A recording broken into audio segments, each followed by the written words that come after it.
Okay, guys. So real fast, and I don't have very long, but I got to make a. I want to make a quick video talking real quick about what I want to talk about real fast is basically people are saying that the United States is in a recession. We're in a depression. We're in a recession. We're in a depression. Well, actually, we're not. Uh, so real quickly, I just want to explain why you're not. You're not in a depression because really the stock market's as high as it's ever been. I mean, it's the highest it's ever been. The economy keeps flowing. You don't see people stopping, driving down the road, and stop eating at restaurants. You don't see people doing this and doing that. Nothing about this whole thing is happening that would lead to lead you to think that they are in a recession or depression, because nothing slowed down. I mean, everybody's still going just as much as they always, as they used to, as they always used to. It might buy a little, they might be buying a little bit less, everything else. They're not in a recession.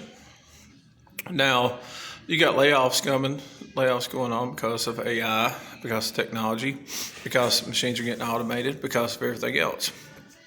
But that's not the reason why that we're having that this is going on. I'm going to explain to you exactly why this is going on. It's not a recession. It's not a depression.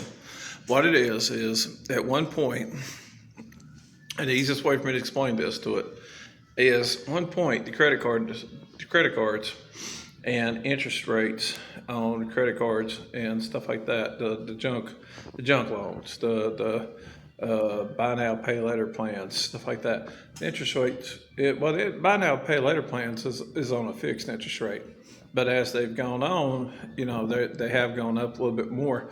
They're still very reasonable, the buy now, pay later plans. I like them a lot. I've always said that because it's got a start date, it's got an end date, and exact payment the whole time. And that's what I like about them. When you do it, it's like taking on a contract of a personal loan. So that's the reason why I like them compared to a credit card. They're much better to deal with, trust me. But as for credit cards, now with credit cards, they're a bit of a different story. This is where it gets hairy at, and this is where people don't understand. When they took out these credit cards, they put $2,000, $3,000, how much of money on there. So let's just say they were at a low interest rate, okay? And as that interest rate rose up and it's got really high, it's like debt ceiling high now.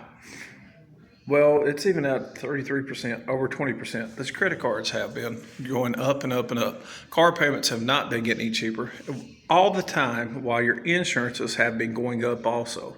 So your insurance and your home and your mortgage, your house, land value, and your electricity bill too. But the main thing is, it's like you had your electricity bill go up, you had your credit cards go up, you had everything else go, and then all this other insurances go up. And then, so that's on top of that, it's all compounded by, car loans and stuff, by, overpriced car loans, rent that's just a little too high to afford. Eating out, nobody, the businesses are literally, where you go eat out at, they're charging the max they can, and they're blaming it on food when we know it's not food. Food is actually coming down in price. It's looking much better than what it was. But this whole thing has nothing to do with that. It has to do with the fact that they're just being greedy. As simple as that. As long as you're paying for it on a credit card, there you go. And the credit card is the cycle. It's where the interest rate on the credit cards got up too high, and now the people are having to pay for all that debt. All right. So the people in America, they feel like they're in a depression. They're not, or a recession.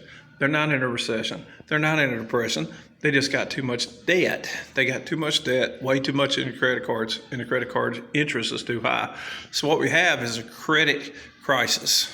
And well, along with the insurance and the energy bills too. So all that's too high too. So that's compounded in there. But basically, we have a credit crisis, and then now every single dollar you have is being stretched thin because of that. You understand that? All right, be good at it. Take it easy.